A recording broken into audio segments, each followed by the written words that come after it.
প্রকাশ সিনহা আমাদের আরেক প্রতিনিধি এই মুহূর্তে আমাদের সঙ্গে রয়েছেন।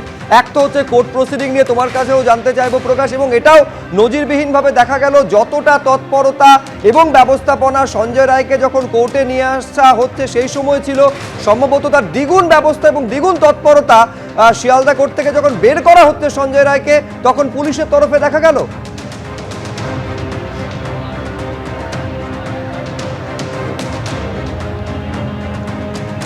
একদমই শুভজিৎ, তোমার মনে থাকবে যে সঞ্জয় রায় এই কোর্টে আসার সময় একদিন কিন্তু মুখ খুলেছিল যে আমি কিছু করিনি এবং কলকাতা পুলিশের সিনিয়র অফিসারদের নাম নিয়েছিল, এবং তারপর থেকে আমরা দেখলাম গোটা বিচার প্রক্রিয়ায় প্রত্যেক দিন তাকে কিন্তু এভাবেই নিয়ে আসা হয়েছে যাতে আমরা কোনোভাবে কথা না বলতে পারি। এবং আজকেও কিন্তু আমরা দেখলাম তাকে কিন্তু নিয়ে আসার সময় যে ধরনের ব্যবস্থা ছিল তাকে দোষী সাব্যস্ত করার পর বের করার সময় আরও বেশি ব্যবস্থা।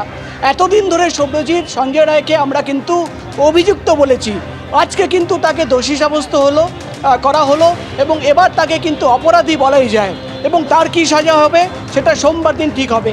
কিন্তু সিবিআই তরফে দাবি করা হচ্ছে তাদের তদন্ত শেষ হয়ে যায়নি, তারা ইতিমধ্যেই একটা অ্যাপ্লিকেশন জমা দিয়েছে তথ্য প্রমাণ লোপাট এবং এই গোটা বিষয়কে ধামাচাপা দেওয়ার তদন্ত তারা চালিয়ে যাবে। কিন্তু প্রশ্ন একটাই, তাহলে কি খুন এবং ধর্ষণের তদন্ত এখানেই শেষ? তার কোনো সদুত্তর নেই। কিন্তু এই গোটা তদন্ত প্রক্রিয়া এবং বিচার প্রক্রিয়ায় সবচেয়ে ইম্পর্টেন্ট রোল প্লে করেছে, যেটা সিবিআই তরফে দাবি করা হচ্ছে, একটা MBIM রিপোর্ট।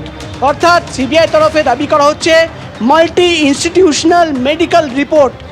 এমন একটা কমিটি গঠন করা হয়েছিল যেখানে কিন্তু এইমসের ডাক্তাররা ছিলেন, এইমসের ডাইরেক্টর তিনি কিন্তু এই কমিটিকে হেড করছিলেন, পোস্টমর্টমের চিকিৎসকরা, ফরেন্সিকের এক্সপার্টরা তারা প্রত্যেকেই এই কমিটিতে ছিল, এবং তারা এই কেস সংক্রান্ত যাবতীয় পোস্টমর্টম রিপোর্ট থেকে শুরু করে ফরেন্সিক রিপোর্ট থেকে শুরু করে এবং ক্রাইম সিনে গিয়ে তারা কিন্তু খতিয়ে দেখার পর এই MIMBর একটা কমিটি সে রিপোর্ট দিয়েছিল।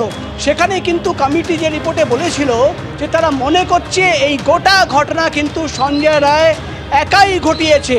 অর্থাৎ MIMBর এই রিপোর্ট কিন্তু খুবই গুরুত্বপূর্ণ, এবং আজকে যে দোষী সাব্যস্ত করা হলো এবং বিচারক যেটা বলছেন যে সিবিআইয়ের যে তথ্য প্রমাণ এবং সিবিআই যে এভিডেন্স আমার সামনে পেশ করেছে আমি কিন্তু সন্তুষ্ট, এবং আপনাকে সাজা পেতেই হবে। সিবিআই তরফে সিবিআইয়ের আইনজীবী তিনি দাবি করছেন যে MIMB report important role play করেছে। তুমি জানো প্রত্যেকের একটাই প্রশ্ন ছিল যে সঞ্জয় রায় কি এই ঘটনা একা ঘটাতে পারে, সে কি একা ছিল নাকি একাধিক? একদমই এই প্রশ্নটাই তো প্রকাশ উঠছে। জুনিয়র চিকিৎসক থেকে চিকিৎসকদের একাংশ সবাই এই প্রশ্ন করছে যে শুধুমাত্র সিভিক ভলেন্টিয়ার সঞ্জয় রায় ছিল নাকি আরো অনেকে ছিল, তারা কারা, তাদের কেন চিহ্নিত করা হচ্ছে না? গতকালও নির্যাতিতার বাবা মা তারা এসে ঘণ্টাখানিক সঙ্গে সমান অনুষ্ঠানে এই দাবিই তুলেছেন। 12 মিনিটের আজকে শুনানি হয়, দোষী সাব্যস্ত সিভিক ভলেন্টিয়ার, সোমবার সাজা ঘোষণা। আর্জিকর কাণ্ডে 3টি ধারায় দোষী সাব্যস্ত সিভিক ভলেন্টিয়ার সঞ্জয় রায়।